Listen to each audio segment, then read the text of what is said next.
Iowa Hawkeyes shoot up to number 5 in the charts. And listen, here's the reality. We got to see if they're for real. They beat Indiana. They destroy Iowa State. And the reality of it is we got to find out if they have staying power when it comes through this 2021 season. To help me do that, I got to bring in my guy, Chris Martin. C-Mart, how you doing? Hey, I'm doing well, man. Good to talk some Iowa football. Yeah, we're going to talk Iowa football, and we're going to hit all 3 phases. We don't always do that. Sometimes we focus on offense or focus on defense. We're going to hit all 3 phases. So let's get into it right now. Let's get everybody kind of pumped up, right? Let's talk about this offense, right? Because Goodson is the guy that makes them go. That's your running back that you're going to see right here. Going to get a little run right here. And by the way, C-Mart, before we even run the play, what does it make you feel to see a fullback in there like that? Well, now it makes me think about old Hayden Fry, back in the day when I played against him, at Northwestern. But what I love about this Iowa team is running the football, Felder. As you know, it's 2 things. One, it's identity. The other, it's commitment to the run. Watch this, the fullback, he's just driving them out. But also the receiver down the field, 10 yards down the field, getting a hat on a hat. It's showing you that they believe in this run. You get a pulling left guard. This is outstanding blocking and a commitment to the run. Yeah, I love this. So you get your blocking. So we have blocking. The big thing that I love to look at when I'm looking at this is you've got blocking going on about 10 yards downfield. You got a fullback with a bad attitude, ready to do some damage, and you don't want to catch this if you're a defensive back because he's going to give you the blues. We've already got one guy. Listen, you can't be a bug on the rug if you're playing defense. That's not how it works. You got to be up if you want to make plays. And I love this. And then the vision from Goodson to recognize where his help is, where things are happening for him, to get down the field and pick up a first down, pick up some extra yardage after that first down and put them in a position to score. I think that's at the heart and soul of this Iowa football team. That's what they are, right? I think if we had to describe it, we had to list off it. Number 1, we put run game. They want to run the football, and they want to run the football tough. Not misdirection, not fooling you. They want to run tough. And I think if we're going to go number 2 for Iowa, it's throwing the ball to those tight ends. So let's talk through this right here because you get Lachey. He's the young guy. They also have Laporta, but he's able to create a first down by making that play. Well, and the key is you got to have a clean pocket, right? You got a prototypical 6'5" quarterback that can spin it, and he's got a clean pocket that's right there. He's got great vision, great depth in his drop, and then he just delivers a laser. These throws take some time, so you let the tight end settle behind the defense, sit right down in the cavity, right in the hole of the defense, then you put the ball on him. Excellent play design. Good wide body tight end that can catch it outside of its frame. That's how you end up moving the sticks. Yeah, I love it. I mean, listen, we've seen them consistently put tight ends into the NFL. That is what they do. Why? Because they throw the ball to those guys because they make quarterbacks feel comfortable when you get that wide body in the space, especially in zone coverage. So let's get to this one. And this is something that I love. And one thing I wanted to point out here before we talk special teams in general is I want to point out he catches the ball right here. Now, this is the 41-yard line. He catches the ball at the 41-yard line. From the 41, if they force the fair catch, from the 41 to the end zone, we're talking about, what are we talking about, 69 yards? 69 yards to score a touchdown. But what happens here? Instead, what we get is, boom, okay, I've eaten up 10 yards already, and I go out of bounds at the 40. So we're talking about a 40-yard window to score a touchdown. That's humongous. That is a huge move because even if you lose yardage, and you do have to punt from the 50, that means that you can get that ball down inside the 5, and now you're playing you're playing field position football. So talk us through it, C-Mart, how critical plays like these are, some of those kind of hidden yardage moments in the game. Well, it's the impact of special teams, right? And what I love here is you see Charlie Jones. He gets north, right? He gets his foot in the ground and gets upfield.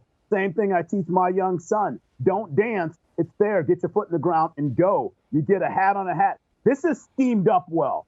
So you talk about Iowa, you talk about discipline. You got to also give them props on their coaching. This is very good scheme here on special teams.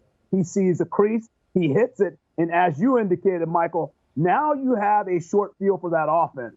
So that probability of scoring or getting some points off of that goes up tremendously. So Well done by Iowa doing it in all three phases. Yeah, to go from 59 to 40 yards to score that 19 yards makes a huge difference, because that 19 yards, that's 2 first downs that you're going to have to get to where they're starting from right here, which I think is really important. So now let's get to the defensive part. And there's a lot of things I want to talk about here, but I'm going to try to go quick. Here, we got an interception. And this is something, I'll run it through because I think the rear view is a little bit better.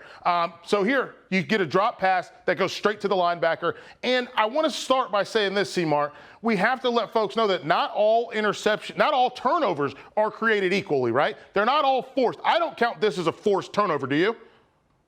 No, but what I do count it to is tremendous eye discipline, but also football smarts, thinking on your feet. Here, the interior D lineman, D tackle, he can't get home, but sometimes you still can affect the throw. He gets in the throwing lane, and he becomes a distractor on the receiver, so the ball hence goes between his hands. And typically when you get a tip ball like that, they lead to interceptions. Credit your linebacker marrying that wide receiver, snuggling up, getting to the ball and making a play on it. And again, this is what you call an opportunistic defense that's going front to back.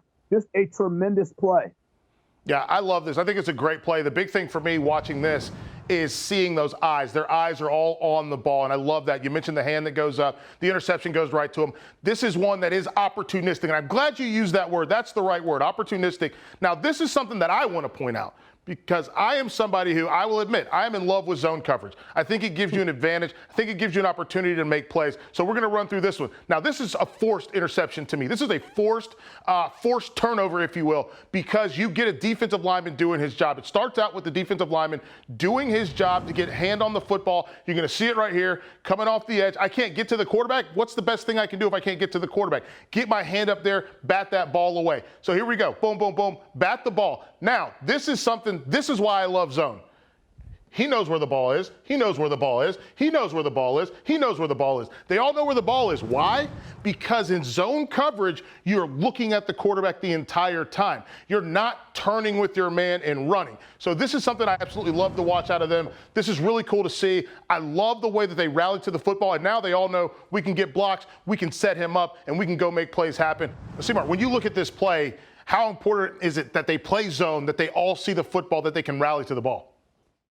Well, I think Iowa's been known for playing zone defense, and that's what they've done going back to the days when I played against them in the 90s with Hayden Fry. What they're doing better, though, is the discipline and the smarts and the ability to think on your feet. Here, as you indicated, defensive end gets a push. He can't get home, but he knows it's going to be a low trajectory throw, so he gets his hands up, ball pops up in the air, and then you rally. You get to the ball, you say, let's have a party at the football. Next thing you know, that leads to a turnover and interception. But what I love the most, Michael, by far, in this tape, is you can tell that this is a defense not just happy with getting an interception.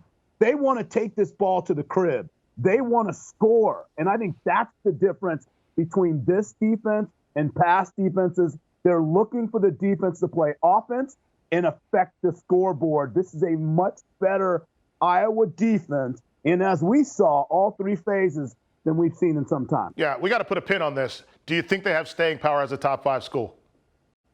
I think they have staying power in the conversation to perhaps win or challenge for the Big Ten West.